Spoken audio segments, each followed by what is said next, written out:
Vous savez, dans la vie, on apprend toujours. D'abord, première chose, vous pouvez aussi apprendre d'une personne que vous n'aimez pas. Ne vous en faites pas.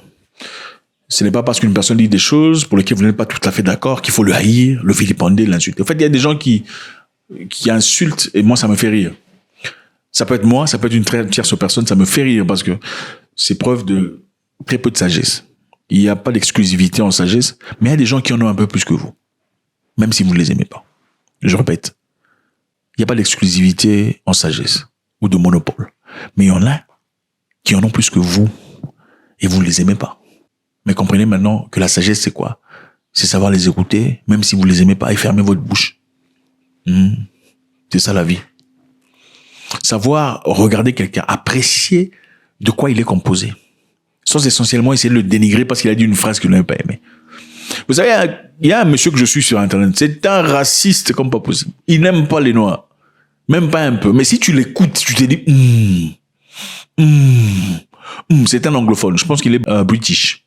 C'est en Afrique qu'on pense que l'intelligence est limitée à certaines histoires. Il y a plusieurs formes d'intelligence, plusieurs formes. Il y a le quotient intellectuel que vous connaissez certainement. Il y a le quotient émotionnel que beaucoup de personnes ne comprennent pas, ne connaissent pas. Okay. Émotionnellement intelligent, les gens ne connaissent pas. Il y a social intelligence, intelligence sociale que beaucoup de personnes ne connaissent pas.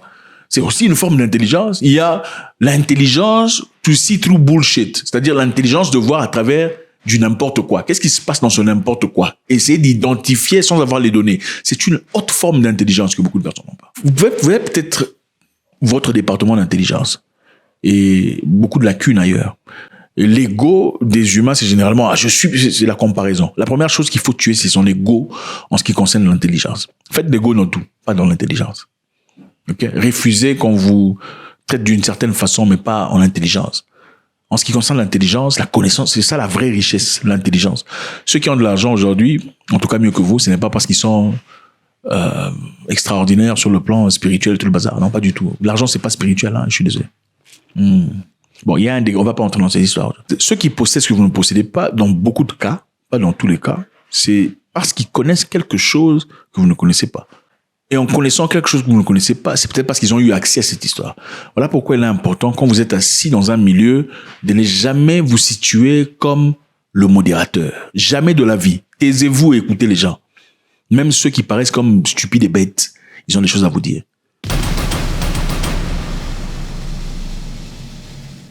L'Iran a rejeté la demande des États-Unis d'Amérique pour recourir à l'uranium importé. En fait, cette chaîne, c'est pas une chaîne de géopolitique.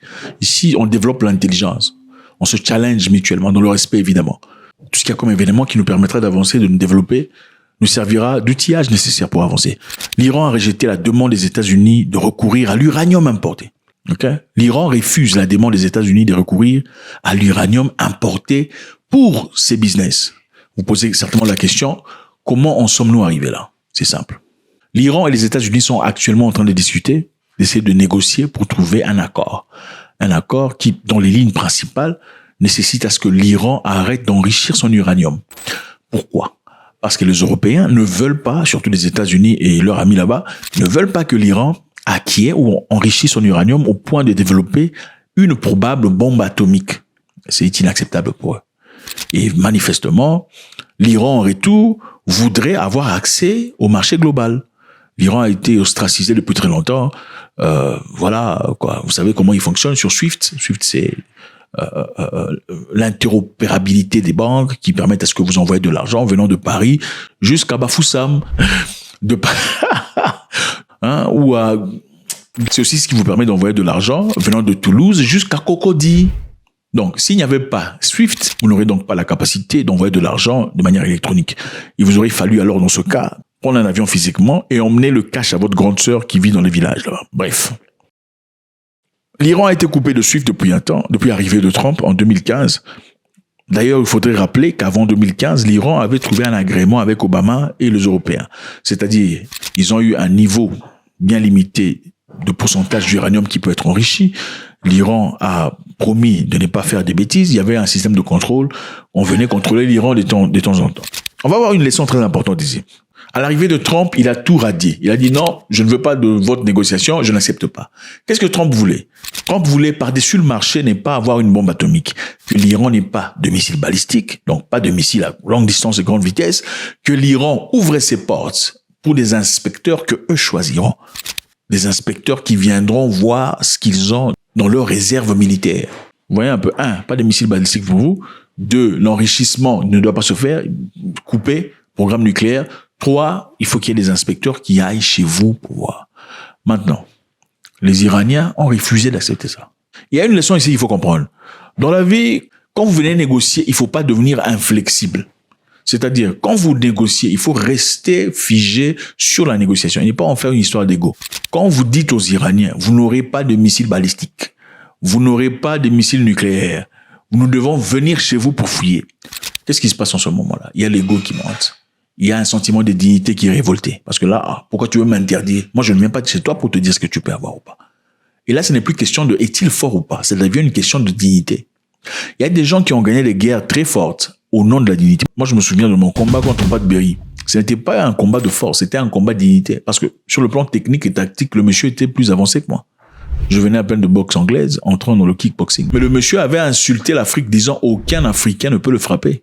C'est impossible. Les Africains sont des broussards, des villageois, des paysans qui se déplacent sur des girafes. C'est ce qu'il a dit.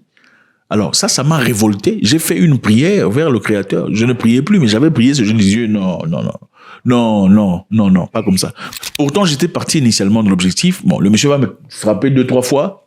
Je vais tomber, on va me payer, je vais rentrer à la maison. Je vivrai bien pendant un long moment. Et puis bon, voilà. Tandis que je gère. Mais ce n'est qu'à mon arrivée là, c'est quand il a fait son serment que j'ai été révolté. Alors, c'est le même principe d'un chien qui ne mord pas. Un chien qui ne mord pas quand vous le mettez contre un mur et vous mettez la pression. Croyez-moi, vous poussez. Le chien là va te mordre. Pourquoi? Parce que c'est son seul moyen de sortir. Le livre Le Prince parle de il faut défaire sans écraser, quelquefois.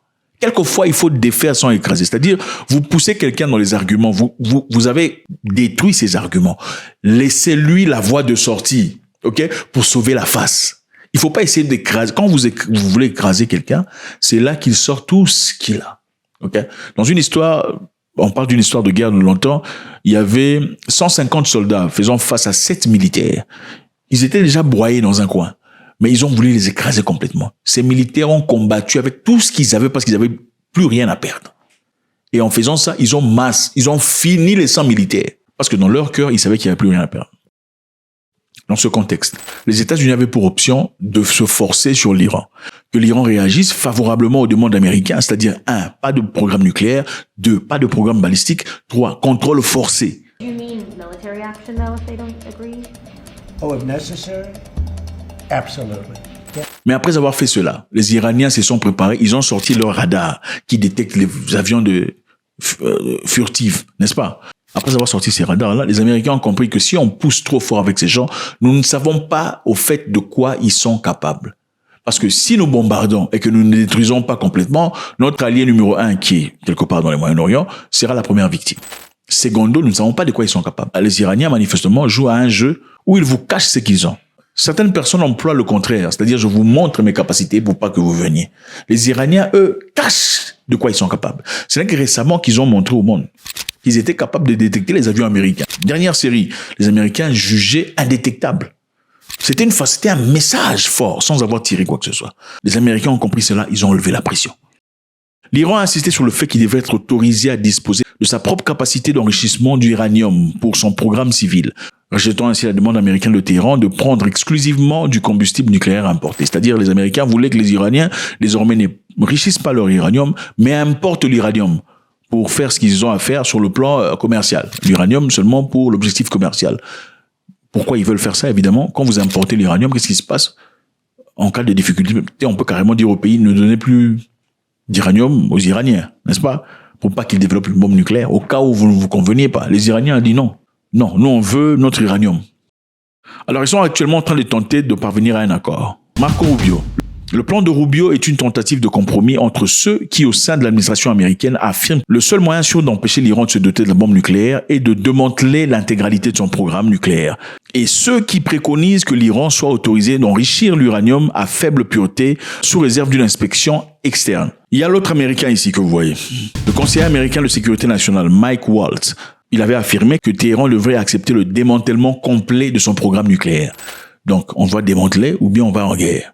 Mais d'autres personnes ont dit non, il faut permettre à l'Iran de le faire, mais sous contrôle. Et Marco Rubio a déclaré cette semaine disant, si l'Iran veut avoir un programme nucléaire civil, il peut en avoir, comme beaucoup d'autres pays dans le monde. Il a ajouté que Téhéran serait obligé d'importer. C'est là où ils sont au point de négociation. On attend voir qu'est-ce qui va se passer. Je pense qu'il est essentiel. Les Américains ont compris qu'on ne peut pas presser tout le temps. À un moment, il faut laisser tomber. Au fait, est-ce que vous savez ce qui se passe avec les tarifs? Ils ont placé des tarifs sur tout le monde, non? Tarif 50% sur les autos, je sais pas, 250% chez les Chinois, combien de pourcents chez les Canadiens? Ils ont mis une pause dans toutes ces histoires. Vous comprenez? On a brutalisé tout le monde pour vous faire réagir. Ensuite, ils ont mis frein. Pourquoi? Parce que les États-Unis comprennent. Ils comprennent que s'ils mettent la pression jusqu'à la fin, c'est eux qui deviendront perdants. Qu'est-ce qui va se passer ensuite? Tout le monde qui est apparemment opprimé voudra se lever pour défendre le peu qui leur reste. Et cette défense ne sera pas facile à gérer par les États-Unis d'Amérique. Ceci est une leçon pour tout le monde. Quand vous gagnez un combat, il ne faut pas essayer d'écraser, pas tout le temps. Parce que vous risquez quelque part de réveiller dans votre interlocuteur la force qu'elle-même ne pensait pas avoir. God bless.